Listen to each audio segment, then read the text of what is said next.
မင်္ဂလာပါကျွန်တော်တို့ရဲ့စိတ် energy လို့ခေါ်တဲ့ကျွန်တော်တို့ရဲ့စိတ်ဆွမ်းအားတွေကိုအကောင်းဆုံးစီမံခန့်ခွဲနေသလားဒါမှမဟုတ်လို့ဆိုလို့ရှိရင်ကျွန်တော်တို့ရဲ့စိတ် energy တွေကနေ့စဉ်ရုပ်ဖိတ်စီးဆင်းနေသလားပေါ့နော်မင်္ဂလာပါကိုစုတီယာပါ emotional data ရဲ့ Head Mind Founder ဖြစ်ပါတယ်တင်းစိတ်ကိုအပြန်ပြေပါစာအုပ်ကိုရေးသားထုတ်ဝေသူဖြစ်ပါတယ်အဲ့တော့ကျွန်တော်ဒီနေ့ဝင်ပြစဉ်တဲ့အကြောင်းအရာတစ်ခုကကျွန်တော်တို့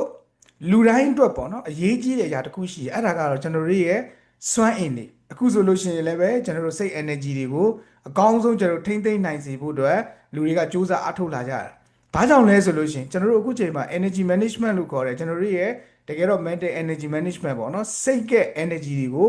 အကောင်းဆုံးစီမံခန့်ခွဲနိုင်တဲ့အရည်အသွေးတွေရရှိထားဖို့ဆိုတာလိုအပ်လာတယ်။အဲ့တော့ကျွန်တော်တို့ကအခုအိမ်ကနေပြီးတော့အပြင်ကိုသွားမယ်ကျွန်တော်တို့အိမ်ထဲမှာပါတဲ့နောက်ပတ်စံလေးတွေကိုယ့်ရဲ့ပတ်စံအိတ်တွေကိုယ့်ရဲ့တန်ဖိုးကြီးတဲ့အရာတွေဆိုလို့ရှိရင်အပြင်သွားတဲ့ခါကျလို့ရှိရင်ကျွန်တော်တို့ကတီတီချာချာလေးဂယူးဆိုင်ပြီးတော့သွားကြတယ်ဂယူးဆိုင်ပြီးတော့ယူသွားကြတယ်သူများကခိုးယူသွားမှာဆိုလို့ပေါ့နော်သို့မဟုတ်မေ့ချန်ခဲ့မှာဆိုလို့ဒါပေမဲ့ကျွန်တော်တို့ရဲ့စိတ် energy ကိုရောကျွန်တော်တို့ခိုးယူခံရဖို့ခိုးမယူခံရဖို့ဂယူးဆိုင်နေရလားပေါ့နော်ဒါအင်မတန်မှကျွန်တော်တို့အရေးကြီးလာတယ်ဘာကြောင့်လဲဆိုလို့ရှိရင်ကျွန်တော်တို့ဒီ everything is energy ပေါ့နော်ကျွန်တော်တို့နေ့စဉ်အခုကြုံတွေ့နေရတဲ့ကျွန်တော်တို့ရဲ့စကားပြောနေတဲ့အရာကျွန်တော်တို့မြင်သမျှတွေ့သမျှအရာတွေတိုင်းဒီ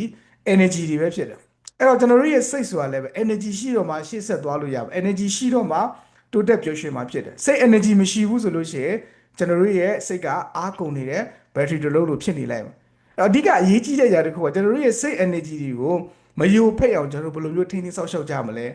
အဲ့တော့ကျွန်တော်မနေ့အိပ်ရာထားတဲ့အချိန်ကစပြီးတော့ကိုယ့်ရဲ့စိတ် energy တွေကိုကာကွယ်ထိန်းသိမ်းစောင့်ရှောက်ပေးဖို့လိုအပ်တယ်အဲ့တော့ကျွန်တော်အခုဒီနေ့ဝင်ပြခြင်းအကြောင်းအရာတစ်ခုကမနေ့အိပ်ရာနိုးထားတဲ့အချိန်ကနေစပြီးတော့ကျွန်တော်တို့ရဲ့စိတ် energy တွေကိုဘယ်လိုမျိုး saving လုပ်ရမလဲဘယ်လိုမျိုးကျွန်တော်တို့မလိုအပ်ဖဲနဲ့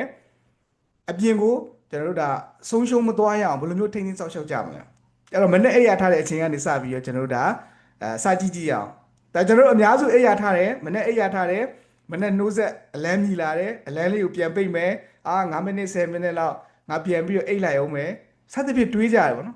်ဒီလိုမျိုးလေးလှုပ်လိရှိကြတယ်ကျွန်တော်လည်းလှုပ်ပါတယ်အဲ့တော့ဘာဖြစ်လဲဆိုမနေ့ခင်းမှာတည်းကကျွန်တော်တို့က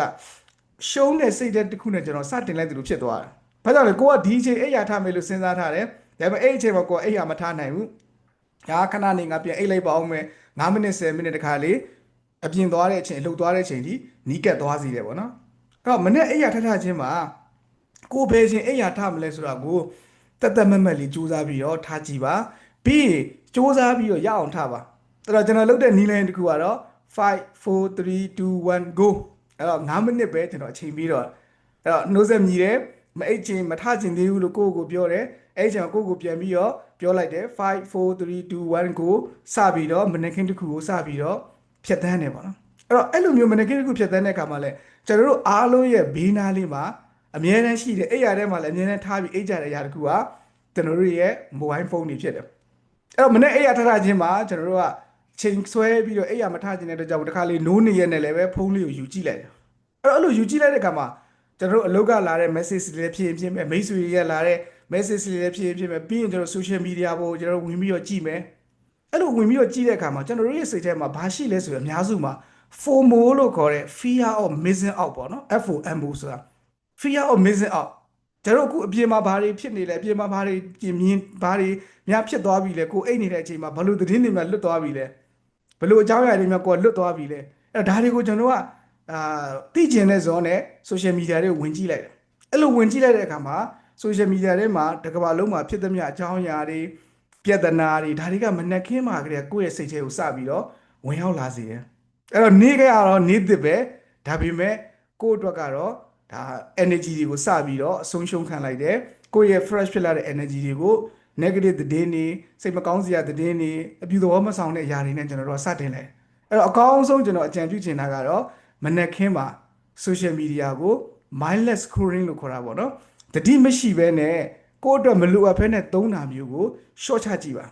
social media မသုံးတဲ့လို့မဆိုလို့ကျွန်တော်တို့လည်း social media သုံးနေတယ်အခုဒီ video လည်းပဲ social media ဝမ်းမြင်တွေ့နေရတယ်ဒါပေမဲ့အလုပ်လုပ်ဆက်ရှိရလုပ်ပါတခါတလေ post တွေတင်စရာရှိတယ် message တွေပြန်စရာရှိတယ်ပြန်ပါဒါပေမဲ့ social media မှာမနေ့ကင်းမှာ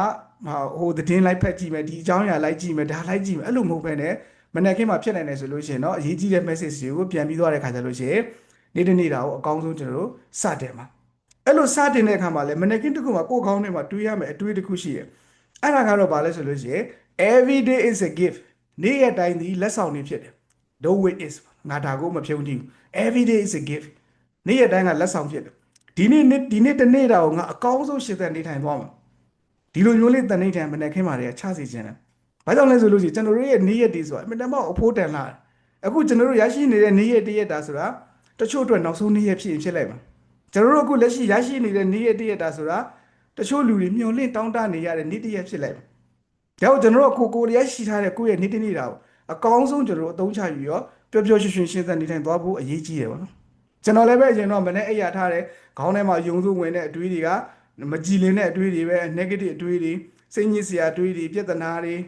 ပြီးတဲ့အခါကျလို့ရှိရင်မရောက်လာသေးတဲ့ပြဿနာတွေလည်းစစဉ်းစားတယ်ဒီနေ့လည်းကားပိတ်အောင်မှာပဲဒီနေ့လည်းပဲအစင်မပြေစရာတွေတွေ့ရအောင်ပါပဲဒီနေ့လည်းပဲပြဿနာတွေနဲ့တွေ့ရအောင်ပါပဲဒီနေ့လည်းပဲမနေ့ကလူပဲကိုယ့်ရဲ့ကြုံတွေ့ခဲ့ရတဲ့ပြဿနာကြောင့်နေခေါင်းထဲကိုရောက်လာနောက်ပိုင်းကျတော့ကျွန်တော်လုပ်တဲ့နီးလိုင်းတစ်ခုက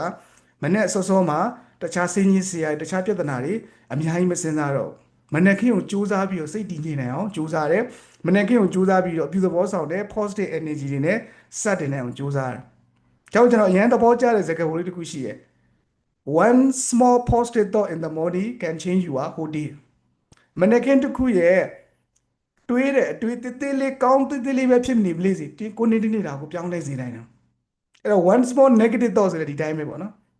ဒါကိုလည်းကျွန်တော်တို့က snowball effect လို့လည်းခေါ်တယ်ဥပမာကျွန်တော်နှင်းလုံးလေးတစ်လုံးစပြီးတော့လှိမ့်လာတယ်လှိမ့်နေနဲ့နော်ကျွန်တော်တို့အောက်ကရှိရဲ့နှင်းနေနဲ့ကိုင်နဲ့လိမ့်ငါတဖြည်းဖြည်းနဲ့ဒီနှင်းလုံးလေးကကြီးလာအဲ့လိုပဲကျွန်တော်တို့မနေ့ကမှလည်းပဲစပြီးတော့တွေးလိုက်တဲ့အတွေးလေးပေါ့နော်ကောင်းတဲ့အတွေးတော့လည်းကောင်းမကောင်းတဲ့ဒါတနေ့တာလို့ကိုစပြီးတော့ပါသွားစေတယ်ဒါကြောင့်မနေ့ကဆိုတာ key point တစ်ခုဖြစ်တယ်ပေါ့နော်ဒါကျွန်တော်မနေ့ဗရဏာကြီးထပါဘာလုပ်ပါအဲ့လိုမျိုးမဆိုးလို့ချင်ပါဘူးကိုထမဲ့အချိန်ကိုတော့အကောင်းဆုံးကျွန်တော်တို့အဲ့အချိန်လေးမှာတော့ပထမဦးဆုံး maybe 15 မိနစ်ပေါ့နော်အနည်းဆုံးဆိုရင်တော့ maybe နာရီဝက်ပေါ့သို့မဟုတ် maybe 1နာရီပေါ့ကိုအိပ်ရထချင်းအချိန်လေးမှာဖုန်းမသုံးနိုင်လို့ရှိရင်တော့အကောင်းဆုံးပဲပြန်စရာရှိတဲ့ message တွေပြန်မှာဖုန်းမသုံးနဲ့ဆိုတာကိုယ်စိတ်ထဲကိုတခြား negative news တွေတခါစိတ်ညစ်စရာတွေမရောက်လာစေဖို့အတွက်အရေးကြီးတယ်မနက်ခင်းမှာ protect လုပ်ပါကာကွယ်ပါပြီးရင်ကျွန်တော်မနက်ခင်းမှာကိုယ့်ရဲ့အိမ်သူအိမ်သားတွေကိုစတင်ပြီးတော့နှုတ်ဆက်ပါမနေ့အိပ်ရထလာပြီဆိုရင်ကျွန်တော်တို့ကနှခိုင်းဆူပြီးတော့စိတ်ညစ်စွာနဲ့အိပ်ရထလာမယ်ဆိုအဆင်မပြေဘူးမနေ့ကတက်ကြွလေးအိပ်ရနှုတ်ထားပါဖြစ်ခဲ့တဲ့ပြဿနာတွေမနေ့ကဖြစ်ခဲ့တဲ့ပြဿနာတွေပြီးခဲ့ပြီးသွားပြီအဲ့တော့ဒီနေ့လာမယ့်ပြဿနာတွေကလည်းမရောက်လာသေးဘူးအဲ့တော့အခုလက်ရှိပြစ္ဆုတ်ပံအချိန်လေးမနေ့ကတမနက်တာလေးကိုတော့ချက်တည်မင်္ဂလာရှိစွာနဲ့စိတ်ကြည်လင်စွာနဲ့နေထိုင်ကြည့်ပါဘောနော်ပြီးရင်ကိုယ့်အိမ်မှာရှိတဲ့ကိုယ့်ရဲ့အိမ်သူအိမ်သားတွေမိသားစုဝင်တွေကိုစပြီးနှုတ်ဆက်မှာ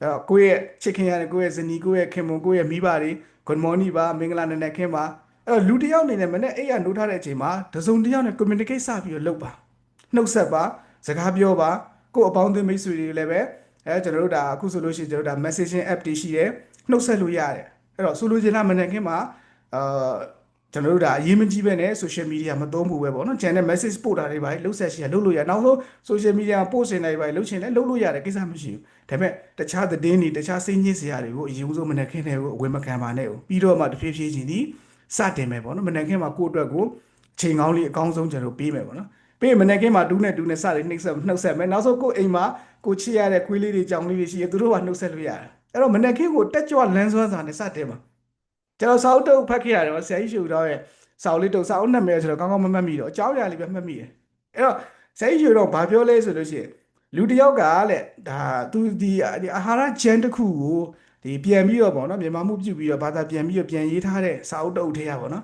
်လူတစ်ယောက်ကလက်ကျမ်းမာလန်းဆန်းပျော်ရွှင်နေတယ်ဆိုလို့ရှိရင်လက်မနေ့အိပ်ရထားတဲ့အချိန်မှာလက်တကယ်ကိုစိတ်ခွန်ဟာအပြည့်နဲ့မိုးကောင်းကင်ဒူးနဲ့တိုက်ချင်တဲ့စိတ်မျိုးတွေဖြစ်နေလိုက်မယ်ပေါ့နော်သို့မဟုတ်ဆိုလို့ရှိရင်လည်းအိမ်ကနေပြီးတော့ဒါခုံပေါက်မြူးတူးပြီးတော့အပြင်ကိုထွက်ပြေးနေတဲ့စိတ်ပေါက်လိုက်ပဲဆိုလိုချင်တာပျော်ရွှင်တက်ကြွနေတာကိုပြောတာပေါ့နော်ကျွန်တော်တို့ပြန်ဆက်စစ်ကြည့်ရအောင်ကျွန်တော်တို့မနေ့အိပ်ရထားတဲ့အချိန်မှာကျွန်တော်တို့ပျော်ရွှင်လန်းဆန်းနေလားကျွန်တော်တို့မနေ့အိပ်ရထားတဲ့အခါမှာကိုယ်တွေလက်တွေညောင်းညာကြိုက်ခဲပြီးတော့နော်ကျွန်တော်တို့စိတ်မကြည်မလင်ဖြစ်နေလားအဲ့တော့ခန္ဓာကိုယ်လည်းဂယူးဆိုင်ရမယ်စိတ်ကိုလည်းဂယူးဆိုင်ရမယ်အဲ့ဒါကြောင့်မို့အထူးသဖြင့်ကျွန်တော်ခုလိုမနေ့ခင်းအချိန်ကမှာစူးစမ်းပြီးတော့တက်ကြွပျော်ရွှင်လေးနေကြည့်ပါဒါကြောင့်မနေ့ခင်းအချိန်ကဆိုတော့အင်မတန်မှအရေးကြီးပါ start your day with positive energy and happy thought ဒီတနေ့တော့စတင်တဲ့အခါမှာအပြုသဘောဆောင်တဲ့အတွေးလေးတွေအပြုသဘောဆောင်တဲ့စိတ်ခံစားချက်လေးတွေနဲ့စတင်ပါဒါကြောင့်မို့ကျွန်တော် zone life တင်တဲ့နေ့ကျွန်တော်ဖွင့်ပြီးတဲ့အခါမှာလည်းပဲ မနက်ခင်းအတန်းတွေကိုလည်းကျွန်တော်ဖွင့်ပေးလေးရှိတယ်မနက်ခင်းမှာတက်ရောက်ခြင်းတဲ့သူတွေအတွက်ပေါ့နော်အဲ့တော့မနက်6နာရီအတန်းတွေလည်းကျွန်တော်ဖွင့်ပေးတယ်ဘာကြောင့်လဲဆိုလို့ရှိရင်မနက်ခင်းအချိန်ကဆိုအရေးကြီးတယ်နေ့နေ့တိုင်းရဲ့အစတင်မှာကောင်းတဲ့အမူအကျင့်လေးတွေနဲ့ကိုယ့်အတွက်ဒါကိုတချို့ပညာရှင်တွေဆိုလို့ရှိရင် golden hour လို့တော့သုံးကြတာမနက်ခင်းရဲ့တကယ်ကိုအကြီးကြီးတဲ့ရွှေရောင်နာရီတစ်ခုပဲဒါကြောင့်မို့ကျွန်တော်ကတော့မနက်ခင်းတစ်ခုကိုစတင်ပြီးတော့ကိုယ့်အတွက်ကိုသိမ့်ပိုက်လိုက်တဲ့အခါမှာကိုယ့်အတွက်ကိုစူးစမ်းပြီးတော့ကောင်းတဲ့အရာတွေကိုလုပ်လိုက်တဲ့အခါမှာကျန်တဲ့အရာတွေက snowball effect တွေကောင်းတဲ့အရာတွေဖြစ်လာစေတယ် domino effect လို့လည်းပြောလို့ရတယ်။ဘာကြောင့်လဲဆိုလို့ရှိရင်ကျွန်တော်တို့နေ့စဉ်လုပ်နေတဲ့အလုပ်တွေမှန်သမျှသည်တစ်ခုနဲ့တစ်ခုနဲ့ဆက်ဆက်နေကြတာဖြစ်တယ်။အဲ့တော့မနက်ခင်းမှာတည်းကစိတ်မကြည်လင်ရတာစိတ်ညစ်ရတာအဲ့လိုမျိုးအရာတွေခေါင်းထဲမှာမတွေးဘဲနဲ့မနက်ခင်းကဘလို့ပြောအောင်နေလို့ရမလဲ။မနက်ခင်းကိုတက်ကြွလန်းဆောင်အောင်ဘလို့နေလို့ရမလဲ။နော်မနက်ခင်း morning routine တွေအများကြီးရှိတယ်။အခုခေတ်မှာဆိုလို့ရှိရင်ကျွန်တော်တို့တွေက knowledge နဲ့ပတ်သက်ပြီးတော့မခဲရင်တော့ကျွန်တော်တို့တွေအခု knowledge နဲ့ပတ်သက်ပြီးတော့ဟိုဝင်းများနေကြတဲ့အရာတွေအများကြီးပဲနောက်ဆုံး AI ခေတ် AI မှာအကုန်လုံးမေးလို့ရတယ်ဒါပေမဲ့တခုပဲဘာလို့ဖို့လို့လဲဆိုလို့ရှိရင်လက်တွေ့လိုက်လို့ဖို့လို့တယ်လက်တွေ့လိုက်နာကျင့်သုံးဖို့လို့တယ်အဲ့ဒါကြောင့်မို့ကျွန်တော်မနက်ခင်းကအရေးကြီးရဲဆိုတာကိုနားလည်သွားပြီဆိုလို့ရှိရင်မနက်ခင်း10မိနစ်တောင်အကောင်းဆုံးစတင်နိုင်အောင်ကြိုးစားကြအောင်ဒါကပထမအဆင့်အနေနဲ့ကိုဘဲချေအိယာထထပါတော့နောက်ဒုတိယတစ်ဆင့်အနေနဲ့ကတော့မနက်ခင်းအချိန်ကလေးကိုအရန်ကြီးနောက်ကျမှအိယာမထစေချင်ဘူးပေါ့နော်ဒါကိုယ့်အတွက်အဆင်ပြေမယ်ဆိုရင်ပေါ့တချို့ကြောင့်လည်းညနဲ့မှအလိုလိုရပြီးတော့မနေ့အိယာမထနိုင်တယ်လည်းဖြစ်ရင်ဖြစ်လိုက်အဲ့တော့မနေ့ကင်းထိုင်ဘလို့အောင်မြင်တယ်ဘာညာအဲ့လိုတော့ကျွန်တော်မဆိုလိုချင်ပါဘူးဒါပေမဲ့မနေ့ကင်းအိယာစောစောထားလိုက်ရင်တော့ကိုယ့်အတွက်တာတော့ကောင်းသွားစေတယ်ဘာကြောင့်လဲဆိုလို့ရှိရင်မနေ့ကင်းအိယာ maybe နိုင်ဘက်လောက်လေးပဲပူစောစောထားအဲ့ကိုတနေ့နေ့တနေ့တာပူပြီးတော့ကောင်းတဲ့ຢာလှုပ်ဖြစ်သွားစေတယ်မနေ့အိယာစောစောထားလိုက်လို့လမ်းပူလျှောက်ဖြစ်တာဆိုလည်းကောင်းအစားအသောက်လေးတွေကိုအပြင်းစားတွေဝယ်စားမယ်စားကိုအိမ်မှာပဲကြော်လော်ချက်ပြုတ်ပြီးတော့အာဟာရမျှတတဲ့တန်ရှင်းလက်ဆက်တဲ့ဂျက်မာရည်ညီတဲ့အစားအသောက်တွေပိုစားဖြစ်သွားတယ်မိသားစုနဲ့ပိုပြီးအချိန်ပေးဖြစ်သွားတယ် maybe မနေ့ကမှ journaling လုပ်တဲ့စာချရေးတာဆိုလည်းကောင်းသို့မဟုတ်ကျွန်တော် meditation တရားထိုင်တာဆိုလည်းကောင်းသို့မဟုတ်ကိုယ့်ရဲ့ရည်မှန်းချက်ရည်ရွယ်ချက်တွေစဉ်းစားရလည်းကောင်း to do list တွေလုပ်တာဆိုလည်းကောင်းတခုခုလုပ်ဖြစ်သွားအဲ့အလုပ်သေးသေးလေးကနောက်တစ်ချိန်မှာ build result ပေါ့ကျွန်တော်ရဲ့ဘဝ direction တွေကိုအများကြီးပြောင်းလဲသွားစေတယ်ဒါကြောင့်မလို့လေးမြန်တစ်စီးကတမျိုးကနေပြီးတော့တနိုင်ငံကနေတနိုင်ငံကိုပြန်တဲ့အခါမှာ1 degree လောက်လေးပဲစောင်းသွားအောင်တော့အများကြီးကျွန်တော်တို့လမ်းကြောင်းပြောင်းသွားတယ်ကျွန်တော်တို့ဘဝလည်းဒီတိုင်းကောင်းတဲ့အရာလေးကို1 degree လေးလောက်ပဲ